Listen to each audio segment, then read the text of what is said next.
I have a few questions. We have one answer. The first one is, I have a family member who is diagnosed with depression. I don't think he is depressed. I recognise the way he's thinking as the way that you describe it. Yes?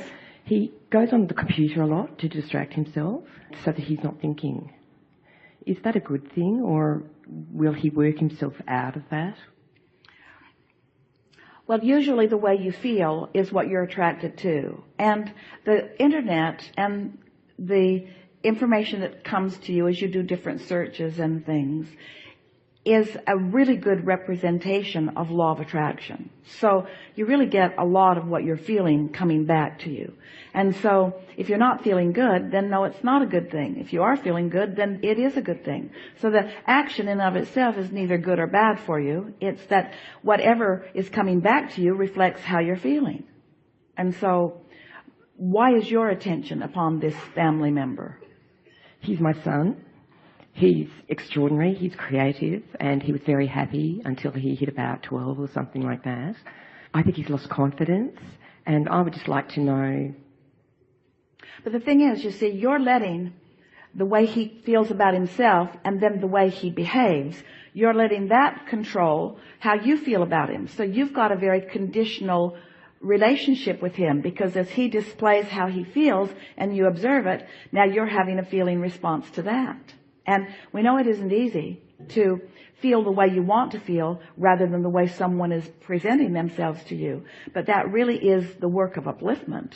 If you're just looking at him as he is and trying to help him solve the problems that he's got, then you are part of the perpetuation of the momentum of all of that. And that's why it feels discordant to you. How do you think your inner being is approaching your son? I have a lot of confidence in him. I think it's part of his journey. When he's described with depression, I just think that he's in the middle of working something out. But you see, that's not accurate, because when you sat down here, that's what you wanted to talk about. So his life has convinced you of that mostly. And while it isn't what you prefer to think about, and it isn't what you mean to think about, it is what you've practiced most. And so otherwise you would have sat down and you would have said, I have a really brilliant son, and he has this and this and this and this. You would have been talking about the aspects of him that you wish to promote, not the aspects of him that you don't wish to promote. And so this is another conversation, and we're happy to have it with you, that just helps everyone to sort of realize, because it's true of almost everyone, that what is happening has almost your undivided attention.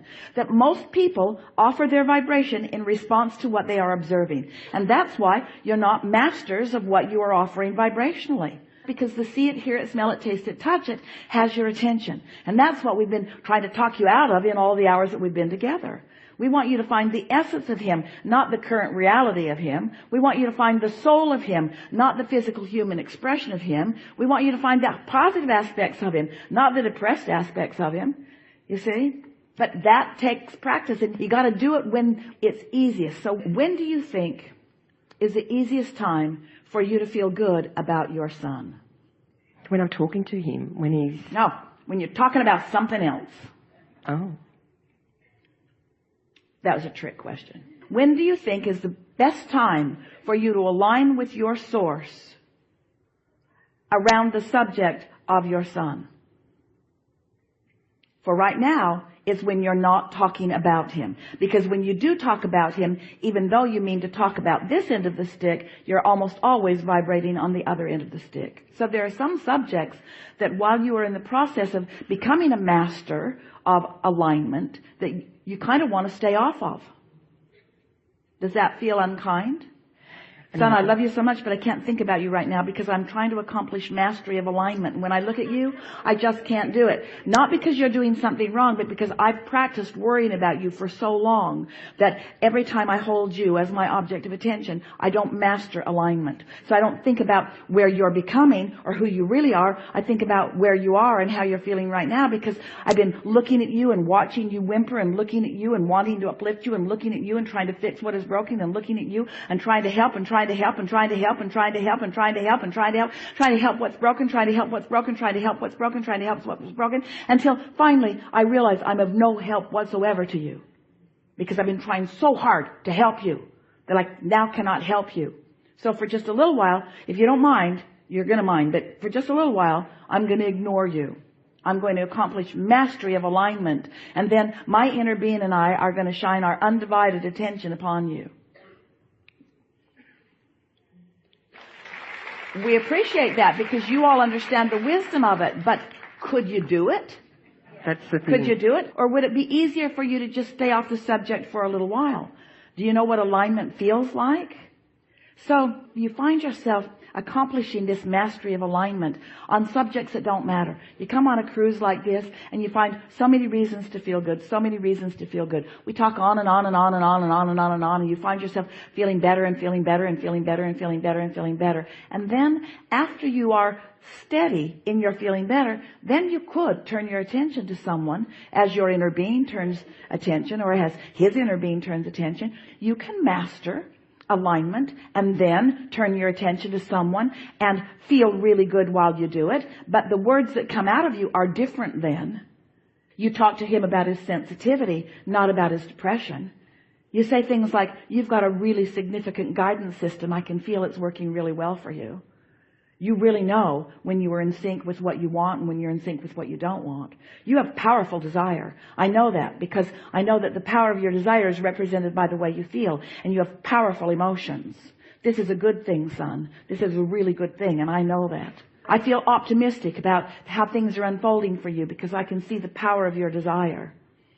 And you don't have to say, I'm standing over here with your inner being or with my inner being in order to see it, but you just know it. And then your timing gets really good. When he's depressed, you don't rendezvous with him because your inspiration to be with him doesn't come when it's not a good time. And when he's in the best place of receiving, when he's in the most receptive mode, maybe he can't receive from his inner being quite yet, but he could receive a compliment or something from you. That's when you'll feel the impulse to be with him. That's when you'll feel the impulse to say something to him. And the words that flow from you will be really good words that will make an impact on him in a positive way, you see. You'll find yourself just streaming well-being about this subject, but not at first. We love you so much, but it's interesting that so often, once you have an opportunity to visit with us, you want to go right to the issues that are causing you the most problem. And that's not the place to start. Your mastery will not start by dealing with the things that bother you most. Your mastery begins with starting with the things that don't bother you at all. It's the things that don't bother you at all that are the most likely to help you accomplish mastery of alignment, or the things that bother you just slightly. Those things that really bother you, leave those. When you were learning mathematics in school, did they give you the big equations in first grade? Or did they let you get the basis going? Did they help you feel confident in what you were doing? And then the difficulty of the problems that they presented to you were greater and greater and greater as your skills to accomplish them were there and your confidence about it was there. Well, this is the same thing. You've got to get your sea legs about this. You've got to feel your alignment and then get into your alignment and then. There's nothing more natural for a desire within a mother than the care and concern of her child. There's nothing that you want more. There will never be a desire that is more important to you. But you just can't start with that one. It's funny, I didn't even realize I was going to say that one. I got up here and it just came out. Best thing. Yeah.